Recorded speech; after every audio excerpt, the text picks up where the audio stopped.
145% tariff on all Chinese goods. That's no typo, it's not a bluff, that's an economic nuclear bomb. And if China did that to us, we'd call it an act of war. So you know what? Let's stop pretending this is normal. Let's ask the one question the media refuses to ask. Are we about to go to war with China? And if we do, what do you think the outcome will be? Don't forget to like and subscribe for more hard-hitting geopolitical analysis. Now let's break it down. So what just happened? The Trump campaign announced a 125% universal tariff on Chinese imports. Everything from electric vehicles to microchips. And now they've added another 20% fentanyl tariff targeting chemical exports used in the drug trade. The total hit, 145% wall. This isn't a tough-on-trade policy. This is a full-scale decoupling. We're not talking about tweaking supply chains. We're talking about ripping China out of the U.S. economy and tearing up the supply chains. And here's where it gets serious. This level of economic aggression hasn't been seen since 1941, when the U.S. cut off oil and steel. Japan called that a death sentence, and 6 months later they hit Pearl Harbor. History doesn't repeat perfectly, but it rhymes loud enough that you should hear it coming. Trade wasn't just trade. It was the last thread keeping the U.S. and China from becoming open enemies. We just snapped it. And China, they responded fast. 84% tariffs on American imports, targeting our exports in aviation, agriculture, energy, and tech. But you know what? Here's the thing. They're swinging, but they're swinging uphill. We buy nearly $570 billion worth of goods from them.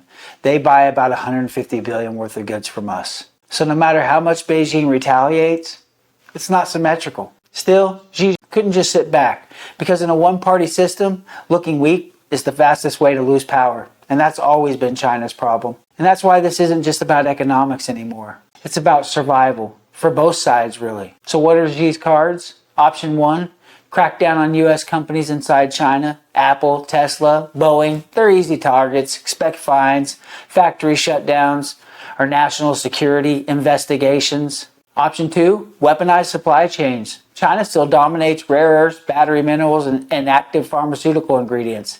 If they choke exports, we'll feel it, but so will they. Option 3, geopolitical escalation. That means Taiwan, that means the South China Sea, that means a foreign enemy narrative to distract from a collapsing domestic economy. China's in a corner. Youth unemployment, it's been sky high. The real estate market imploded. Capital outflows have been surging. They can't afford to do nothing, but every move they make raises the risk of direct conflict. Let's cut the spin. This is already a war, just not the kind of war with missiles yet. This is a war of systems. On one side, you have the U.S. fortress economy, self-reliant, nearshore, automated. On the other, China's export model, surveillance-heavy, centrally controlled, and increasingly isolated. This 145% tariff, it's the declaration that America is done trying to coexist with Beijing. And now, the U.S. Navy is repositioning in the Pacific. The Quad Alliance, India, Japan, Australia, America is tightening. And Taiwan is arming like its life depends on it. Because its life depends on it. We're not drifting into Cold War 2.0. We've entered it, eyes wide open.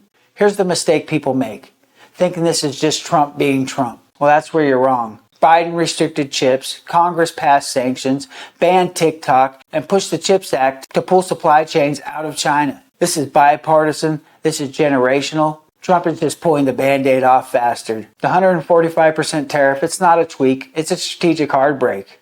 You want to do business with America? You don't do it through China, period. It's not really a policy, it's more of a doctrine. So what's next? 1, there's going to be some short-term pain.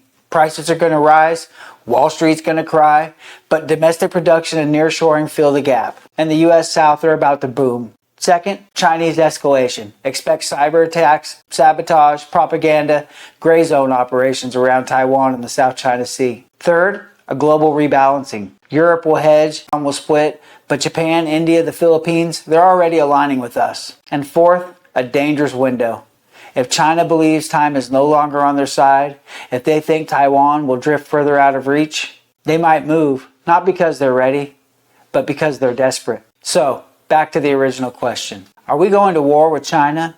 In some ways, we're already at war with China. It's an economic war at this point. It's a strategic war. It's a system war. How far can it be from a hot war? Or does someone flinch? Does a miscalculation in the South China Sea spark something bigger? Does a cyber attack cross a red line? Because once it turns hot, There's no turning back.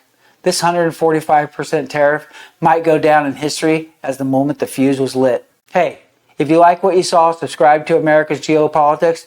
This is Frank. See you next time.